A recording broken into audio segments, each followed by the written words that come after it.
मैं बधाई देना चाहता हूँ। मैं बधाई देना चाहता हूँ कि मेरे हाथ में देखिए क्या किताब है, बब्बर शेरों का रोमांचक संसार। बब्बर शेरों का रोमांचक संसार। मैं यहाँ के अधिकारियों को धन्यवाद, यहाँ के कर्मचारियों को धन्यवाद कि जो सपना कभी समाजवादियों ने, नेताजी ने, हम सब लोगों ने देखा था इटावा वासियों, वो आज इनके प्रयासों से और आगे बढ़ रहा है। वहीं मैं ये भरोसा दिलाना चाहता हूँ कि जिस समय समाजवादी सरकार में ये काम शुरू हुआ था और एक प्रयास शुरू हुआ था कि ये न केवल उत्तर प्रदेश में, भारत में, बल्कि दुनिया में भी अपनी पहचान बनाए। इधर हमने और आपने देखा होगा कि देश का वन तारा लोग देखने जा रहे हैं या उसके बारे में पढ़ रहे हैं, जान रहे हैं, जानकारी हासिल कर रहे हैं। आने वाले समय में जहां कहीं भी दुनिया में अच्छा काम हुआ होगा, आपके देश में उदाहरण बन गया सुप्रीम कोर्ट के बाद वन तारा एक कम से कम ऐसी जगह है जहां जानवर हैं बड़ी संख्या में। सरकार इसको काम को आगे बढ़ाए। हम लोग वर्ल्ड क्लास इंफ्रास्ट्रक्चर के साथ साथ वर्ल्ड क्लास फैसिलिटी कैसे मिले यहाँ पर लाइन सफारी में, एनिमल सफारी में, एनिमल्स को, लाइन्स को, उस रास्ते पर हम लोग आगे बढ़ेंगे। जहाँ टूरिज्म का बढ़ावा होगा, कारोबार का बढ़ावा मिलेगा, रोजगार के अवसर होंगे, नौकरियां भी मिलेंगी और नेचर, एनिमल्स, लाइन्स, उनके बारे में समझना, देखने का मौका मिलेगा, जानकारी हासिल होगी और इटावा का नाम दुनिया में जाना जाएगा। इटावा का नाम और ऊपर बढ़ाया जाएगा। इटावा में और बड़े काम किए जाएंगे, उस दिशा में हम लोग काम करेंगे। उत्तर प्रदेश में लगातार सड़कें बदहाल हैं, इसको लेकर क्या प्रतिक्रिया रहेगी? अभी किसी की बुराई इसलिए मत करो, वो सरकार जाने वाली है। अब तैयारी इस बात की करो कि हम अच्छा काम क्या और करें। जहाँ बुराइयां हुई हैं, जहाँ बुराई हो रही है किसी काम को लेकर के, मान लीजिए स्वास्थ्य के क्षेत्र में हो गई है, दवाइयों को लेकर के शिकायतें हैं, बिजली को लेकर के शिकायतें हैं, बिजली नहीं आ रही उसकी शिकायत है, किसान को खाद नहीं मिली उसकी शिकायत है, डीएपी नहीं मिल पा रही उसकी शिकायत है, कीटनाशक दवाइयां महंगी हैं, जीएसटी कम होने के बाद भी महंगाई कम नहीं हुई है। जीएसटी में इतने संशोधन हुए, इतने कानून में कभी संशोधन नहीं हुए। सरकार में भेदभाव हो रहा है, अन्याय हो रहा है, झूठे मुकदमे लग रहे हैं, सच्चाई को दबाया जा रहा है, झूठ का बोलबाला है। तो अब उनका समय खत्म हो रहा है, क्योंकि 400 कुछ दिन बचे हैं सरकार के आखिरी दिन, बजट का आखिरी बजट आना है। अब इनके पास बजट भी नहीं है, उसके बाद डबल इंजन सरकार का आखिरी बजट आने वाला है। इटावा को जब 9 बजटों में कुछ नहीं दिया तो आखिरी बजट में क्या देंगे? मैंने सुना था, तस्वीर देखी थी, अखबार में पढ़ा था, एक पहाड़ी ट्रांसफर हो गया यहाँ से, एक पहाड़ मिट्टी का ट्रांसफर हो गया। अभी तक तो अधिकारी ट्रांसफर होते थे, पहाड़ी गायब हो गया, लापता है पहाड़। समाजवादी सरकार बनेगी तो उस खोए हुए पहाड़ की जांच होकर के उसको बरामद किया जाएगा कि वो पहाड़ है कहाँ। सरकार जाने वाली है, उसकी तैयारी करवाओ। देश के प्रधानमंत्री आप देश को संबोधन करने जा रहे हैं, प्रधानमंत्री करने जा रहे हैं देश के सामने।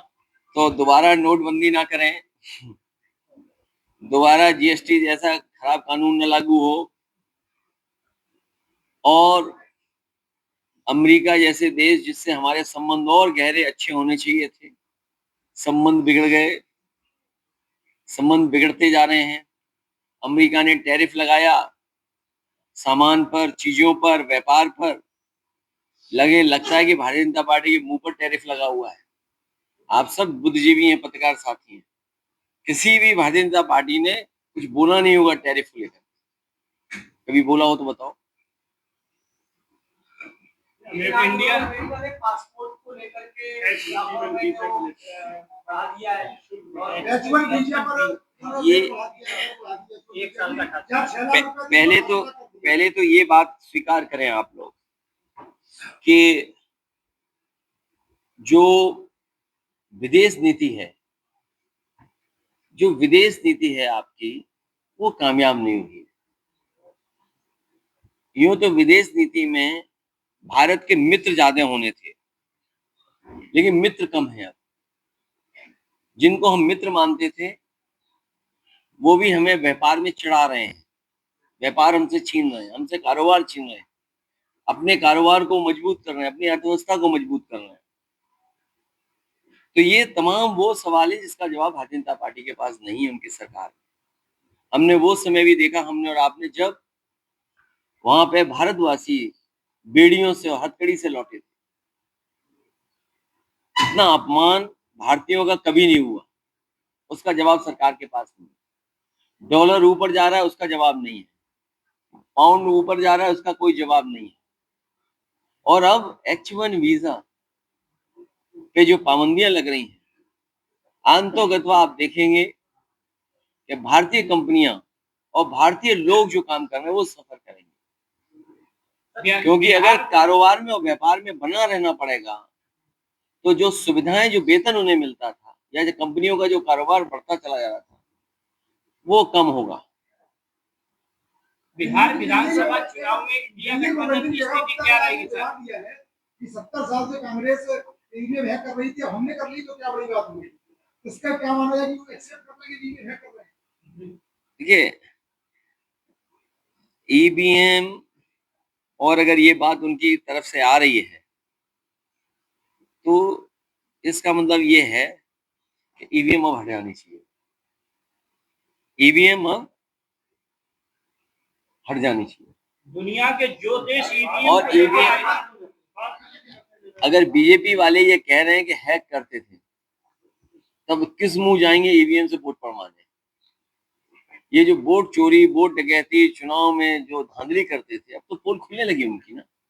अच्छा, उनके ही लोग पोल खोल रहे हैं, तो सच्चाई तो वो जानते ही है इस बात की। विपक्ष लगातार जो वोट चोरी को लेकर लगातार कह रहा है, लेकिन कहीं ना कहीं चुनाव आयोग बार बार उसको, आरोपों को खारिज कर देता है। उसको लेकर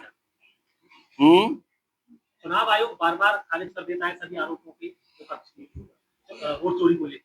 तो आपका कैमरा तो झूठ नहीं बोलता होगा, आपके कैमरे ने तो देखा होगा, और वो आर्काइव में वीडियो है कि पुलिस के अधिकारी ने रिवॉल्वर लगा करके मतदाताओं को रोका था, महिलाओं को रोका था। और वो भी देखा होगा आपने, जहां उन्हें कम वोट मिलता था वहां 1 लाख से ज्यादा वोट से जीत रहे हैं। कई विधानसभाएं उन्होंने मन बना लिया कि जितना ही जीतना है, अधिकारियों के माध्यम से, प्रशासन दबाव बना करके। अयोध्या हारे थे, अयोध्या की जनता ने उन्हें हराया था, लेकिन उन्होंने उस प्रेस्टीज लगा दी और कहा कि बाई इलेक्शन हम जीतेंगे। बाई इलेक्शन अलग किया, जाति के हिसाब से पोस्टिंग की, जाति के हिसाब से पुलिस लगाई, जाति के हिसाब से मंत्री लगाए, और चुनाव लूट लिया, वोट पे डकैती डाल दी। तो बीजेपी का जो काम करने का तरीका है, ये सब पूरी देश की जनता जानती है, और अब वो हर मामले में असफल हो गए हैं।